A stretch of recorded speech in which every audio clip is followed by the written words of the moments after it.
Hello student, स्वागत है आपका हमारे एएस कोचिंग सेंटर में। आज हम आपके लिए पंचायती राज से संबंधित महत्वपूर्ण प्रश्न लाए हैं जो हर एग्ज़ाम के लिए कहीं ना कहीं इम्पॉर्टेंट है। हर एग्ज़ाम में इससे रिलेटेड 2 या 3 क्वेश्चन निश्चित आते हैं। वीडियो आपको अच्छी लगे तो please like, share and subscribe जरूर कीजिएगा। आपका एक लाइक, एक शेयर, एक सब्सक्राइब मुझे मोटिवेट करता है, तो मुझे मोटिवेट करते रहिए ताकि मैं आपके लिए ऐसे ही ऑब्जेक्टिव क्वेश्चन लाती रहूँ। हम आते हैं अपने क्वेश्चन पे। पंचायती राज से संबंधित महत्वपूर्ण प्रश्न है। पंचायत के चुनाव कराने हेतु निर्णय किसके द्वारा लिया जाता है? तो वो है राज्य सरकार। पंचायती राज का मुख्य उद्देश्य क्या है? तो जनता को विकासमूलक प्रशासन में भागीदारी करने योग्य बनाना। नेक्स्ट है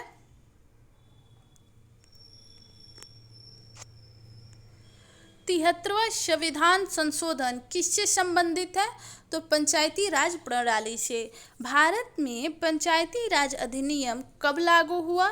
24 अप्रैल सन 1993 में। अगर आपको इसका पीडीएफ चाहिए तो डिस्क्रिप्शन में दिए गए लिंक को आप ज्वाइन कर लें। वहाँ आपको मेरे हर वीडियो के पीडीएफ मिल जाएंगे। आप वहाँ से ज्वाइन नहीं कर पा रहे हैं तो टेलीग्राम पे एएस कोचिंग सेंटर सर्च कीजिए और वहाँ ज्वाइन कर लीजिए, आपको वहाँ से पीडीएफ मिल जाएंगे। नेक्स्ट क्वेश्चन है हमारा, संविधान के किस भाग में पंचायतों की स्थापना की बात कही गई है? तो भाग 4 में। भारत में किसके अंतर्गत पंचायती राज प्रणाली की व्यवस्था की गई है? तो नीति निर्देशक सिद्धांत के द्वारा। नेक्स्ट है पंचायती राज का क्या प्रदान करता है? पंचायती राज क्या प्रदान करता है? तो स्थानीय स्तर पर लोकतांत्रिक प्रशासन। नेक्स्ट है यदि पंचायत भंग होती है तो कितनी अवधि के अंदर निर्वाचन होना अनिवार्य है? तो 6 माह के अंदर। नेक्स्ट है भारत के पंचायती राज व्यवस्था का वास्तुकार किसे कहा जाता है? तो वीआर मेहता को। नेक्स्ट है सही मायने में भारतीय स्थानीय स्वशासन का जनक किसे कहा जाता है? लॉर्ड रिपन को। पंचायत समिति का गठन किस स्तर पर होता है? प्रखंड स्तर पर। किस संवैधानिक संशोधन द्वारा पंचायती राज संस्थाओं को संवैधानिक दर्जा प्रदान किया गया? 73वें संविधान संशोधन के अनुसार पंचायती राज संस्था का कार्यकाल कितने वर्ष रखा गया है? 5 वर्ष। 73वें संविधान संशोधन के अनुसार पंचायती राज संस्थाओं में अध्यक्ष के कम से कम कितने पद महिलाओं के लिए आरक्षित किए गए हैं? तो 1/3। पंचायती राज प्रथम कहाँ परिवर्तित किया गया? राजस्थान में। सबसे पहले राजस्थान में पंचायती राज की स्थापना कब हुई? 1959 में। नेक्स्ट क्वेश्चन है हमारा, वीडियो अच्छी लग रही हो तो लाइक, शेयर एंड सब्सक्राइब जरूर कीजिएगा। राजस्थान में पंचायती राज व्यवस्था की शुरुआत सर्वप्रथम किस जिले में की गई? नागौर जिले से। भारत में पंचायती राज व्यवस्था राजस्थान के बाद किस राज्य में आरंभ की गई? आंध्र प्रदेश में। अशोक मेहता समिति किससे संबंधित है? पंचायती राज से। अशोक मेहता समिति ने पंचायती राज व्यवस्था के अंतर्गत कितने स्थानीय ढांचे की स्थापना की सलाह दी है?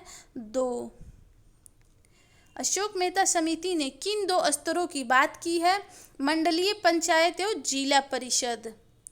1977 में पंचायती राज व्यवस्था की समीक्षा के लिए गठित समिति की अध्यक्षता किसने की थी? अशोक मेहता ने।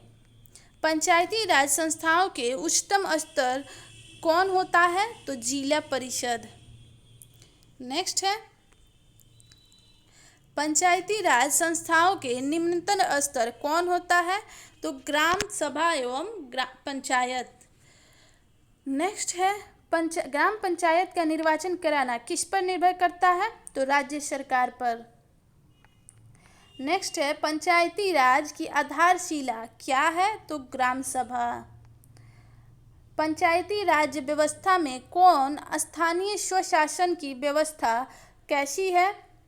ग्राम, ब्लॉक और जिला स्तर पर 3 स्तरीय संरचना होती है। खंड स्तर पर पंचायती समिति क्या है? प्रशासनिक प्राधिकरण। पंचायत समिति में कितने प्रकार के सदस्य होते हैं? तो 3 प्रकार के, पदेन सदस्य, सहयोगी सदस्य एवं संयोजित सदस्य। पंचायती राज किस सूची में सम्मिलित है? तो राज्य सूची में। नेक्स्ट है हमारा, ग्राम पंचायत का निर्वाचन कराना किस पर निर्भर करता है? तो राज्य सरकार पर। पंचायती राज्य की आधारशिला क्या है? तो ग्राम सभा। पंचायती राज व्यवस्था में स्थानीय स्वशासन की व्यवस्था कैसे होती है? तो ग्राम, ब्लॉक और जिला स्तर पर 3 स्तरीय संरचना होती है। खंड स्तर पर पंचायत समिति क्या है? तो प्रशासनिक प्राधिकरण। पंचायत समिति में कितने प्रकार के सदस्य होते हैं? तो 3 प्रकार के, पदेन सदस्य, सहयोगी सदस्य एवं संयोजित सदस्य। नेक्स्ट है हमारा, पंचायती राज किस सूची में सम्मिलित है? तो राज्य सूची में। पंचायतों द्वारा कौन सा कर वसूल किया जाता है? तो स्थानीय मेलों पर लगने वाला कर। पंचायत स्तर पर राज्य सरकार का प्रतिनिधित्व कौन करता है? तो पंचायत सेवक। क्या माध्यमिक शिक्षा पंचायती राज के कार्य क्षेत्र के अंतर्गत आती है? तो नहीं। पंचायत समिति के सदस्य किसके द्वारा निर्वाचित किए जाते हैं?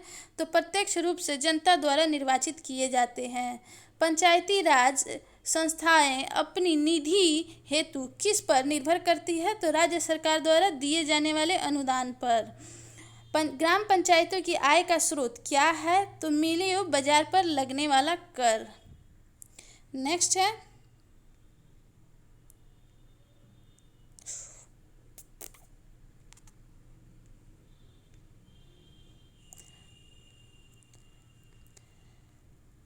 पंचायती समिति के सदस्य किसके द्वारा निर्वाचित किए जाते हैं? तो प्रत्यक्ष रूप से जनता द्वारा निर्वाचित किए जाते हैं। पंचायती राज संस्थाएं अपनी निधि हेतु किस पर निर्भर करती है? तो सरकार द्वारा दिए जाने वाले अनुदान पर। ग्राम पंचायतों की आय का स्रोत क्या होता है? तो मेले व बाजार पर लगने वाला कर। कौन पंचायती राज्य संस्थाओं में महिलाओं एवं निम्न वर्गों के अधिक प्रतिनिधित्व के समर्थक थे? तो राजीव गांधी। और त्रिस्तरीय पंचायती राज की व्यवस्था बलवंत राय मेहता समिति द्वारा की गई थी और 2 स्तरीय अशोक राय मेहता समिति द्वारा। वीडियो अच्छी लगे तो please like, share and subscribe जरूर कीजिएगा। आपका एक लाइक, एक शेयर, एक सब्सक्राइब मुझे मोटिवेट करता है, तो मोटिवेट करते रहिए। अगर आप में से कोई भी एक दिन में 5 लोगों को ऐड करता है, शेयर करता है चैनल और उन्हें ऐड करता है, तो आप कमेंट बॉक्स में कमेंट कीजिएगा, आपका नाम नेक्स्ट वीडियो में लिया जाएगा। वीडियो अच्छी लगे तो लाइक, शेयर एंड सब्सक्राइब जरूर कीजिएगा। Thanks for watching.